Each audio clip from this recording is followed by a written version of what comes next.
بسم اللہ الرحمن الرحیم۔ دیکھیں، ایک بحث علمی حلقوں میں بھی اور مومنین کے حلقوں میں بھی اکثر چلتی رہتی ہے، کتابوں میں بھی یہ بحث موجود ہے کہ اللہ کے علاوہ رسول خدا، اہل بیت اطہار غیب جانتے تھے یا نہیں جانتے تھے۔ آپ سے اگر کوئی پوچھے کہ رسول خدا اور ائمہ اہل بیت غیب جانتے تھے یا نہیں جانتے تھے، آپ ملا جلا جواب دیں۔ یہ نہ کہیں کہ ہاں وہ جانتے تھے، یہ بھی نہ کہیں کہ وہ نہیں جانتے تھے۔ یعنی یوں آپ کہہ سکتے، بلکہ یوں جواب دے سکتے ہیں، نفی میں بھی جواب دے سکتے ہیں، اس بات میں بھی جواب دے سکتے ہیں۔ ہاں جی جانتے تھے، لیکن کس طرح جانتے تھے؟ خدا کے دیے ہوئے علم کی روشنی میں جانتے تھے۔ نہیں جانتے تھے کیا مطلب؟ یعنی جس طرح خدا کا علم ذاتی ہوتا ہے، اسی طرح ائمہ کا علم ذاتی نہیں ہوتا، وہ خدا کا دیا ہوا علم ہے۔ خدا کا علم کسی کا دیا ہوا نہیں ہے، بلکہ وہ عین علم ہے، اور خدا کے علاوہ جس کے پاس جتنا علم ہے، وہ کائنات کی سب سے افضل مخلوق، وہ رسول خدا صلی اللہ علیہ وآلہ وسلم ہو یا آپ کی آل پاک علیہ الصلوۃ والسلام، جس کے پاس جو کمال ہے، علم ہو، سخاوت ہو، شکل و صورت ہو، وہ خدا کا دیا ہوا ہے۔ خدا کا ہر کمال اس کا ذاتی ہے، اور خدا کے علاوہ جس کے پاس جو کمال ہے وہ خدا داد ہے، یعنی خدا کا دیا ہوا ہے۔ اچھا، غیب کسے کہتے ہیں بھائی؟ غیب یہ ابھی اس دفتر میں کون کون بیٹھا ہے؟ یہ غیب ہے، میرے اور آپ کے لیے غیب ہے۔ حواس، ہمارے حواس سے پنجگانہ، نہ آنکھیں دیکھ سکتی ہیں، نہ آواز اس کو سن سکتی ہیں، نہ اس کو چھو سکتے ہیں، ٹھیک ہے نا جی؟ وہ غیب ہے۔ اس دیوار کے پیچھے کون ہے، ادھر مارکیٹ میں ہوٹل پر کون کیا کھا رہا ہے، یہ سب غیب ہے۔ وہ قرآن میں لکھا ہوا ہے، قرآن میں لکھا ہوا ہے کہ بھئی تم بعض انبیاء کے بارے میں تم جو کھا کے آ رہے ہو اس کا بھی پتہ ہے، اور تمہارے گھروں میں کتنی کلو دالیں ہیں، چاول ہیں، تمہارے فریج میں وہ کیا کچھ ہے، سفید گوشت کتنا ہے، سرخ گوشت کتنا ہے۔ اچھا، یہ جی یہ غیب ہے یا نہیں ہے؟ مجھے کیا پتا؟ اب مجھے کیا پتا آپ میں سے کون کیا تناول جو ہے نا وہ فرما کے آیا ہے، چائے پی کے آ رہا ہے، فروٹ کھا کے آ رہا ہے، پانی پی کے آ رہا ہے۔ یہ غیب ہے کہ نہیں ہے؟ جو یہ جانتا ہے اس کے بارے میں کہہ سکتے ہیں کہ یہ علم غیب رکھتا ہے، لیکن خدا کے دیے ہوئے علم کی روشنی میں۔ اچھا جی، ہو سکتا ہے ابھی آپ بہت سارے مومنین ان کے ذہن میں کوئی سوال ہو، خمس کے بارے میں، ارث کے بارے میں، بینکنگ کے حوالے سے کوئی سوال ہو، جو مجلس کے بعد مجھ سے پوچھنا چاہتے ہیں، لیکن مجھے پتہ نہیں ہے کہ کس کے ذہن میں کیا سوال ہے۔ لیکن اگر کسی کو یہ پتہ ہو کہ آپ اپنے دل و دماغ میں، ذہن میں کون سے سوالات لے کے آئے ہیں مجھ سے پوچھنے کے لیے، یہ غیب ہے یا نہیں ہے؟ امام جعفر صادق علیہ السلام بہت دفعہ ایسا ہوتا تھا، آنے والا سوالات کی لسٹ لے کے آتا تھا، اور امام فرماتے تھے وہ سوالات کرو گے یا میں جواب دینا شروع کر دوں۔ ایک نہیں، کئی اماموں کے بارے میں یہ۔ اچھا جی، کسی کے دل کے خیالات یہ غیبی ہے نا؟ اگر دل کے خیالات کو کوئی بندہ جانتا ہے، اس کا مطلب یہ ہے کہ وہ غیب جانتا ہے، لیکن خدا کی طرح نہیں۔ خدا کا علم ذاتی ہے، اور خدا کے علاوہ جس کے پاس جتنا علم، جو کمال بھی ہے، وہ اللہ تعالیٰ کا دیا ہوا ہے۔ مرحوم صاحب منتہی الاعمال نے، شیخ عباس قمی نے، منتہی الاعمال فارسی میں ہے، مولانا صفدر حسین مرحوم رحمۃ اللہ علیہ، انہوں نے احسن المقال کے نام سے وہ لکھا ہے۔ آپ کہہ سکتے ہیں کہ چہاردہ معصومین کے بارے میں سب سے مفصل کتاب جو لکھی گئی ہے وہ شیخ عباس قمی، جن کی مفاتیح الجنان بھی ہے، اس کے اندر بھی اس روایت کو لکھا ہے کہ وہ امام علی النقی علیہ الصلوۃ والسلام کا زمانہ تھا، اصفہان سے ایک وفد آیا تھا، وہ خلیفہ وقت سے ملنے کے لیے اپنے کوئی مسائل لے کے، علاقے کے کوئی مسائل لے کے آیا تھا۔ ان میں سے ایک شخص تھا جو زیادہ باجرأت تھا، اور وہ بڑے بڑے افسران اور بادشاہوں کے سامنے بات کرنے کا اس کو ڈھنگ آتا تھا اور جرأت بھی تھی۔ اس کا نام عبد الرحمن ہے۔ وہ کہتے جب میں گیا ہوں خلیفہ کے اس دربار کے باہر یا محل کے باہر، وہ لوگوں کا ایک جمع غفیر تھا، مختلف لوگ اپنے مسائل لے کے وہاں آئے ہوئے تھے۔ اتنے میں ایک خبر پھیل گئی کہ یہ کہ بھئی وہ خلیفہ وقت کا آرڈر ہے کہ ابن الرضا کو پیش کیا جائے۔ امام علی النقی اگرچہ امام رضا کے یعنی بلا واسطہ بیٹے نہیں تھے، امام رضا کے بیٹے تھے، لہذا ابن الرضا کے نام سے، جس طرح ہمارے تمام ائمہ معصوم فرزند پیغمبر ڈائریکٹ وہ جناب ابراہیم تھے یا قاسم تھے جو بچپنے میں فوت ہو گئے۔ امام حسین بھی فرزند پیغمبر، امام جعفر صادق بھی فرزند پیغمبر، امام زمان بھی فرزند پیغمبر، تو امام علی النقی علیہ السلام ابن الرضا کہلاتے تھے۔ بھئی حاکم وقت نے، خلیفہ وقت نے حکم دیا ہے کہ بھئی ابن الرضا کو پیش کیا جائے۔ یہ کہتے میں نے پوچھا کہ ابن الرضا کون ہے؟ کہا کہ یہ ایک علوی ہے، اور لوگوں نے یہ باتیں ہو گئی کہ یقیناً ان کو شہید کرنے کے لیے جو ہے وہ بلایا جا رہا ہے۔ یہ عبد الرحمن کہتے ہیں کہ میرے دل میں تجسس جو ہے نا وہ پیدا ہوا، اور کہا کہ میں آخر تک رہوں گا جب تک وہ ابن الرضا، وہ علوی شخصیت جو ہے نا وہ نہ آئے، اور دیکھتا ہوں کہ اس کے ساتھ جو ہے نا رویہ حاکم وقت کا کیا ہوتا ہے۔ اتنے میں سینکڑوں یا بیسوں آدمی تھے، وہ ایک نورانی شخصیت کا بندہ وہ ایک سواری پہ سوار ہو کے آیا۔ یہ قدرت جو ہے نا، جو خدا سے ڈرے ساری کائنات اس سے ڈرتی ہے۔ آپ نے سنا نا امام زین العابدین حرم میں تھے، مسجد الحرام میں تھے، وہ حشام حجر اسود کا بوسہ دینا جا رہا تھا، اس کو راستہ نہیں مل رہا تھا۔ اتنے میں وہ امام زین العابدین جب تشریف آئے، جیسے ہی نوغلوں کی نظر پڑی وہ ہٹ گئے، دونوں طرف جو ہے نا سب بندی ہو گئی، اور امام کے لیے حجر اسود تک راستہ صاف کر دیا گیا۔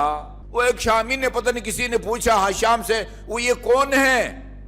وہ جس کے لیے وہ تم جو خلیفہ کے پتہ نہیں بھائی ہو کیا بلا ہو، تمہیں تو وہ وہاں تک راستہ نہیں ملا، اور اس کے لیے سب لوگ ہٹ گئے۔ کہا کہ پتہ نہیں یہ کون ہے؟ وہ فرزدق وہاں موقع پر بیٹھا ہوا تھا، 40 یا 42 اشعار پر مشتمل وہ قصیدہ برجستہ اسی وقت بنا کے پڑھا۔ عجیب جملے ہیں، یغزی حیاء و یغزا من محابتہ فلا یکلم الا حین یبتسم۔ یہ وہ ہستی ہے جو شرم و حیا کی وجہ سے اتنا با حیا ہے کہ جب چلتا ہے تو نگاہیں نیچے رکھ کے چلتا ہے، اور وَيُغْزَى مِن مَحَابَتِهِ، اور لوگ اس کے روب اور دبدبہ کی وجہ سے سر جھکائے رکھتے ہیں، وَلَا يُكَلَّمُ إِلَّا حِينَ يَبْتَسِمُ، اور اس کے روب کی وجہ سے جب تک یہ مسکرائے نہ اس کے سامنے کوئی بات کرنے کی بھی جرات نہیں کر سکتا۔ مَا قَالَ لَا إِلَّا فِي تَشَهُدِهِ، اس ہستی نے، سخی ہستی نے اپنی زندگی میں اس کی زبان سے کبھی لا کا لفظ جو ہے نا وہ جاری نہیں ہوا۔ اگر تشہد نہ ہوتا نا، جس میں آپ کہتے ہیں اشہد ان لا الہ الا اللہ وحدہ لا شریک لہ، اگر تشہد نہ ہوتا اس کے کلام میں کبھی بھی لا استعمال نہ ہوتا۔ وہ جس طرح امام زین العابدین کے راستہ بنا، امام علی النقی کے لیے راستہ بنا۔ کہتے میں ان کے چہرے پر جیسے ہی میری نظر پڑی، بے اختیار ان کی محبت نے میرے دل میں جگہ بنا دی۔ جیسے میری نظر پڑی اس نورانی شخصیت پر، جی ان الذین آمنوا وعملوا الصالحات سیجعل لهم الرحمن ودا، یہ قدرت کا فارمولہ ہے۔ ان الذین آمنوا وعملوا الصالحات، جو صاحبان ایمان ہوتے ہیں، عمل صالح وہ بجا لاتے ہیں، سیجعل لهم الرحمن ودا، اللہ تعالیٰ لوگوں کے دلوں کو ان کی محبتوں کا مرکز بنا دیتا ہے۔ خود بخود لوگوں کے دل میں محبت پیدا ہوتی ہے، کس کی؟ صاحبان ایمان اور عمل صالح انجام دو۔ اور جو وقت کا امام ہے، کہتے ہیں کہ ان کی محبت اور عقیدت میں میرے دل میں جگہ بنا لی، اور بے ساختہ دل سے یہ میرے دل میں جو ہے نا، یہ دل میں میں نے دعا کی کہ اللہ تعالیٰ اس ظالم کے شر سے اس علوی کو محفوظ رکھے۔ دعا تو نہیں کی زبان سے، لیکن دل ہی دل میں یہ دعا مانگی کہ اللہ تعالیٰ اس ظالم اور حاکم کے شر سے محفوظ رکھے۔ اچھا یہ علوی ہستی اپنی نگاہیں اپنے وہ جو سواری تھی نا اس کی گردن پر مرکوز رکھے ہوئے تھے، کسی کی طرف دیکھ نہیں رہے تھے، دائیں بایاں نہیں، اس کی گردن پر نگاہیں تھی اور چل رہے تھے۔ وہ جیسے ہی میرے برابر میں پہنچے نا، میرے قریب پہنچے تو میری طرف متوجہ ہوئے اور فرمایا استجاب اللہ دعاءک، خدا نے تیری دعا قبول کر لی ہے، وطول اللہ عمرک، اللہ نے تجھے لمبی عمر بھی دے دی ہے، وکثر اللہ مالک واولادک۔ اچھا ایک بات میں آپ کو بتانا بھول گیا، یہ اصفہان کا رہنے والا یہ پہلے امام علی النقی علیہ السلام کے امامت کا قائل نہیں تھا، بعد میں قائل ہوا۔ لوگوں نے پوچھا بھئی تو پہلے امام کی ولایت کا امامت کا قائل نہیں تھا، تمہیں کیا کمال نظر آیا ہے جس کے بعد تو ان کی امامت کا قائل ہو گیا ہے؟ اس نے پھر یہ ساری داستان سنائی ہے، ساری داستان جی، کہا کہ استجاب اللہ دعاک، خدا نے تیری دعا کو سن لیا ہے، تیری عمر کو طولانی کر دیا ہے، تجھے کثرت سے مال دنیا بھی تمہیں دیا ہے اور کثرت سے مال۔ کہا کہ اس دعا کے نتیجے میں فرمایا میں ابھی 75 سال کا ہو گیا ہوں اور میرے گھر کے چار دیواری کے اندر جو میرا مال ہے وہ نقد پیسہ وہ 10 لاکھ درہم ہے، یہ اس دولت کے علاوہ ہے جو میرے گھر کے باہر ہے، بینکوں میں ہے یا لوگوں کے ذمہ واجب الادا ہے۔ الحمدللہ مال اتنا ہے، لمبی عمر مجھے ملی ہوئی ہے اور اللہ تعالیٰ نے مجھے 10 فرزندوں سے نوازا ہے اس ہستی کی دعا کے نتیجے میں۔ جی اس کو آدمی امام نہ مانے جو آپ کے دل کی باتوں کو جانتا ہے اور پھر جو ہے نا وہ کہتے ہیں کہ تمہاری دعا بھی قبول ہو گئی۔ ایک نہیں کئی اس طرح کے واقعات ہیں امام علیہ السلام کے کہ جس سے پتہ چلتا ہے کہ ابو دعامہ امام علیہ السلام مریض ہو گئے تھے، مریض کیا بلکہ وہ اس معتمد ملعون کے زہر کے نتیجے میں یہ 23 شدہ بات ہے۔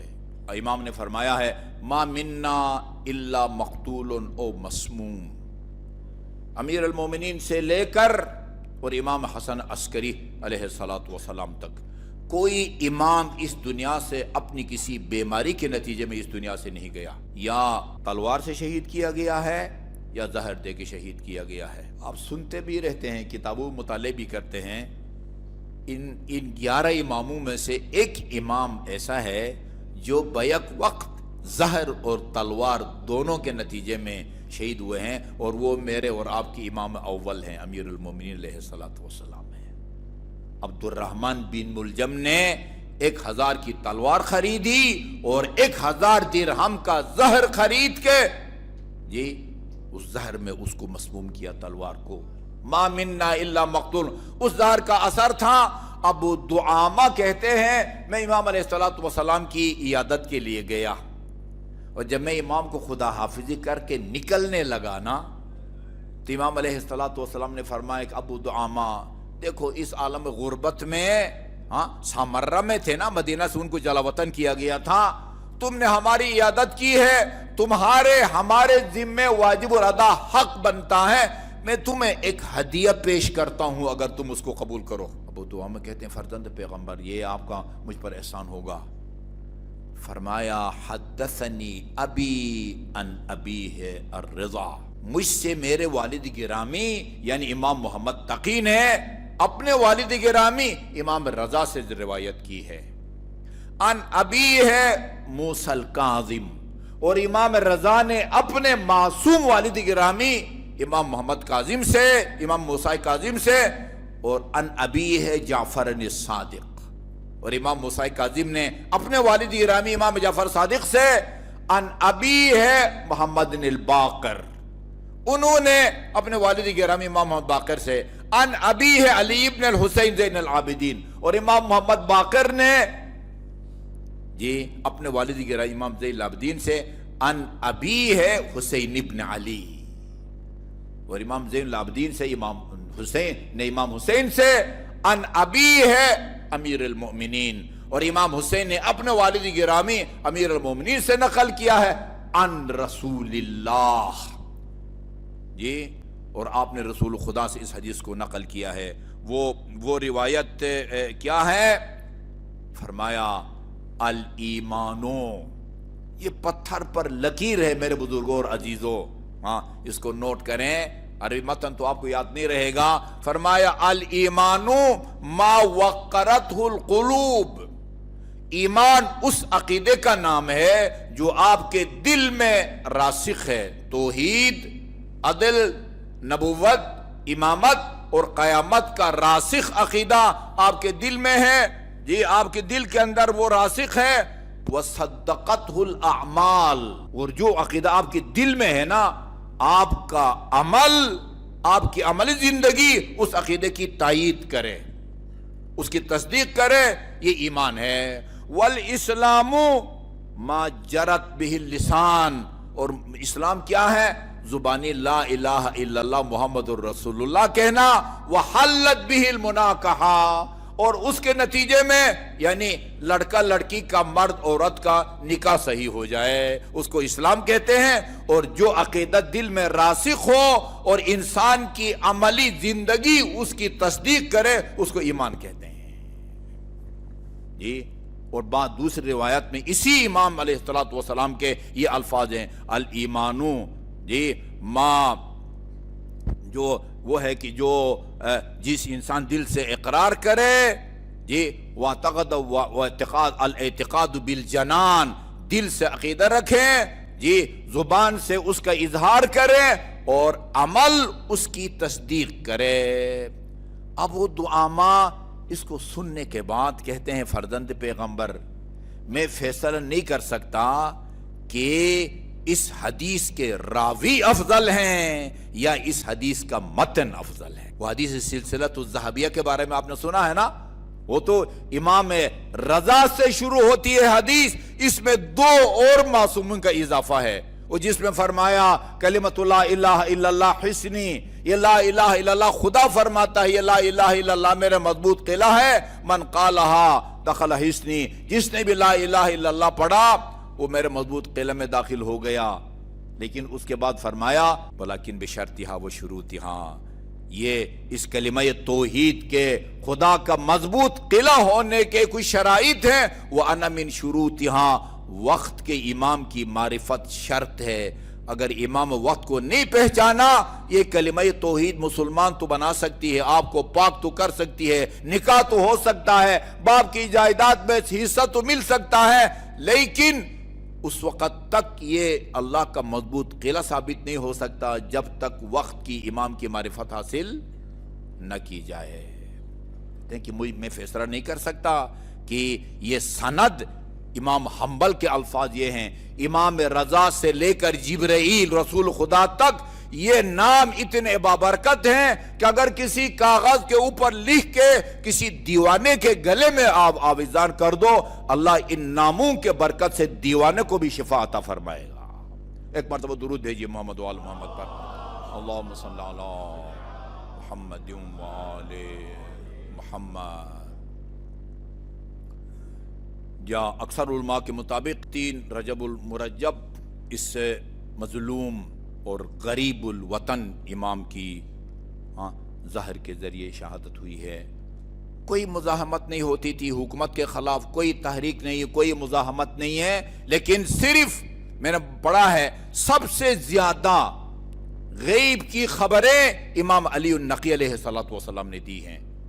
یہ مطلب نہیں ہے کہ سب سے زیادہ علم امام غیب کا علم امام علی النقی کے پاس تھا، نہیں، امیر المومنین سے زیادہ ان کا علم نہیں تھا، اور میری اور آپ کی کیا مجال کہ اماموں کے علم اور ان کے فضائل کا موازنہ کر سکے، لیکن موقع ایسا تھا اپنی حقانیت کے اظہار کے لیے جی کسی منبر پر آ کے اپنے فضائل بیان نہیں کر سکتے تھے، لہذا اس طرح کی غیب کی خبریں دیتے تھے اور لوگ اس سے متاثر ہوتے تھے اور ان کی امامت کا اقرار کرتے تھے، جس کا ایک معمولی نمونہ میں نے آپ کی خدمت میں پیش کر دیا ہے۔